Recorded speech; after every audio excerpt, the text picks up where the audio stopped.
ओम कृष्णाय नमो नमः। जय श्री कृष्ण। भगवान श्री कृष्ण और राधा रानी की कृपा सदा सर्वदा आप पर बनी रहे।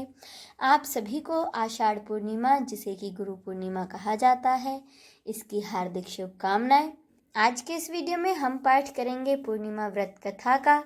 एक बार मैया यशोदा के पूछने पर भगवान श्री कृष्ण ने माता को यह पूर्णिमा की व्रत कथा सुनाई थी। इस कथा के अनुसार इस धरती पर एक समय एक राजा थे जिनका नाम था चंद्रहास।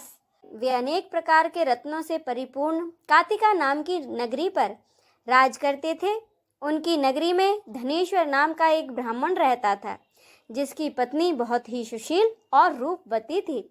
उस ब्राह्मण के घर में धन धान्य आदि की कोई कमी नहीं थी, लेकिन उसकी कोई संतान न होने के कारण वह बहुत ही दुखी रहता था। एक दिन उसकी नगरी में एक तपस्वी आया। वह तपस्वी उस ब्राह्मण के घर को छोड़कर सभी घरों से भिक्षा लेता और उसी से अपना पेट भरता। एक दिन वह तपस्वी सभी घरों से भिक्षा मांगकर बड़े प्रेम पूर्वक खा रहा था। तभी धनेश्वर ने योगी को यह सब करते हुए देख लिया और वह योगी के पास जाकर बोला कि हे महात्मन, आप सभी घरों से भिक्षा लेते हैं, लेकिन मेरे घर कभी नहीं आते। क्या मैं इसका कारण जान सकता हूँ? योगी ने कहा कि निसंतान के घर की भिक्षा पतितों के अन्न के समान होती है, और ऐसे में जो भी पतितों का अन्न खाता है वह भी पतित हो जाता है। क्योंकि तुम निसंतान हो, इसीलिए तुम्हारे घर की भिक्षा मैं नहीं लेता हूँ। योगी की इस बात से धनेश्वर को बड़ा दुख हुआ और वह योगी के पैरों पर गिर पड़ा और कहने लगा कि हे महाराज, अब तो आप ही कृपा करके मुझे पुत्र प्राप्ति का कोई उपाय बताएं। मैं पुत्र न होने के कारण बहुत ही दुखी रहता हूँ। सब कुछ होते हुए भी मैं खुश नहीं हूँ। आप मेरे इस दुख को दूर करने का कोई उपाय बताएं। यह सुनकर वह योगी कहने लगा कि हे ब्राह्मण, तुम माँ चंडी की आराधना करो।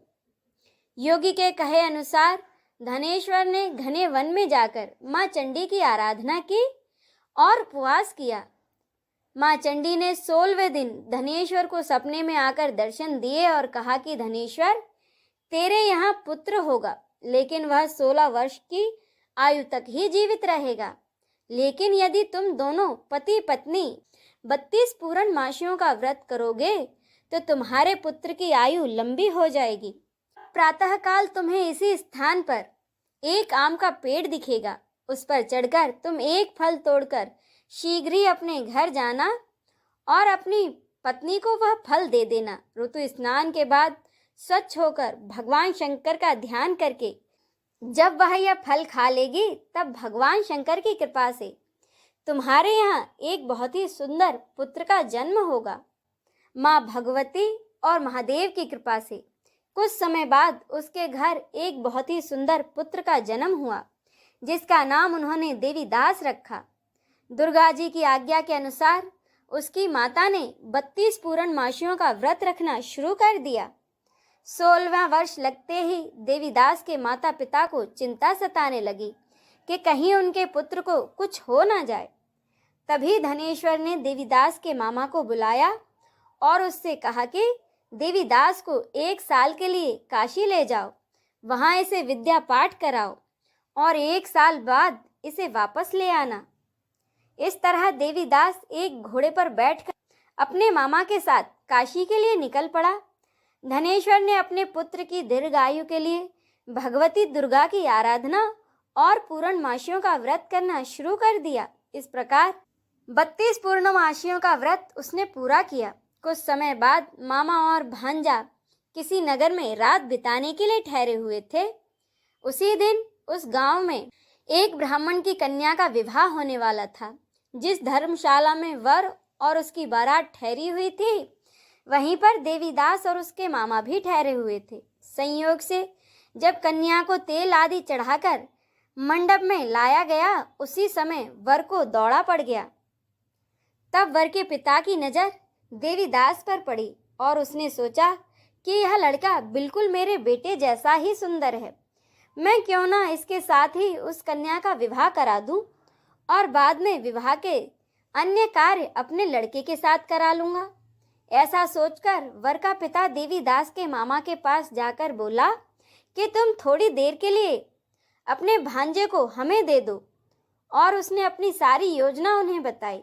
तब लड़के के मामा ने कहा कि लग्न में जो कुछ भी मधुपर्क आदि कन्यादान के समय वर को मिले वह सब हमें दे देना, तो ही मेरा भांजा इस बारात का दुल्हा बनेगा। वर के पिता ने उसकी बातें स्वीकार कर लीं और इस तरह से देवीदास का विवाह उस कन्या के साथ हो गया। अब देवीदास अपनी पत्नी के साथ भोजन न कर सका और अपने मन में सोचने लगा, न जाने यह कैसी स्त्री होगी। लड़के को ऐसा करना सही नहीं लगा और उसकी आंखों में आंसू आ गए। तब वधू ने पूछा, क्या बात है, आप इतने दुखी क्यों हैं? तब उसने सारी बातें अपनी पत्नी को बता दी। तब कन्या ने कहा, अब तो हमारी शादी हो गई है। देव, ब्राह्मण और अग्नि के सामने मैंने आपको अपना पति बनाया है, इसीलिए अब आप मेरे पति हैं। अब मैं आपकी पत्नी हूँ और सदा आपकी पत्नी ही रहूंगी, किसी अन्य की नहीं। तब देवीदास ने कहा, आप ऐसा मत करिए, क्योंकि मेरी आयु कम है। मेरे बाद आपकी क्या गति होगी, इन बातों पर जरूर विचार कर लें। परंतु वह कन्या दृढ़ निश्चय वाली थी। वह बोली, जो आपकी गति होगी वही मेरी गति होगी। इसके बाद देवीदास और उसकी पत्नी ने बड़े प्यार से भोजन किया और शेष रात्रि वे सोते रहे। प्रातःकाल देवीदास ने अपनी पत्नी को एक अंगूठी दी, एक रुमाल दिया और वह बोला कि हे प्रिय, इसे ले लो और संकेत समझकर स्थिर चित हो जाओ। यदि मैं जीवित रहा तो अवश्य वापस आऊँगा। प्रातःकाल शादी के कार्य पूरा होने के बाद सब बाराती मंडप में आए तो कन्या ने अपने पिता से कहा कि यह मेरा पति नहीं है और सभी बातें अपने पिता को बता दी। इस तरह से बारात बिना दुल्हन के ही वापस चली गई। अब देवीदास काशी चला गया। कुछ समय बाद काल से प्रेरित होकर एक सर्प रात्रि के समय देवीदास को डसने के लिए वहां पर आया, परंतु व्रत के प्रभाव से वह उसको काट न सका, क्योंकि पहले ही उसकी माँ ने 32 पूर्णिमा का व्रत पूरा कर लिया था। इसके बाद मध्याह्न के समय स्वयं काल वहां आकर देवीदास के शरीर से उसके प्राणों को निकालने की कोशिश करने लगा, जिससे कि वह मूर्छित होकर पृथ्वी पर गिर पड़ा। उसी समय माँ पार्वती भगवान शंकर के साथ वहां आ गए। उसको मूर्छित दशा में देखकर माँ पार्वती ने भगवान शंकर से कहा कि हे महादेव, ये वही बालक है जिसकी माता ने 32 पूर्णिमा का व्रत किया था, जिसके प्रभाव से इसकी अल्पायु का दोष कट गया। भवानी के कहने पर भगवान शंकर ने उसको प्राण दान दे दिया।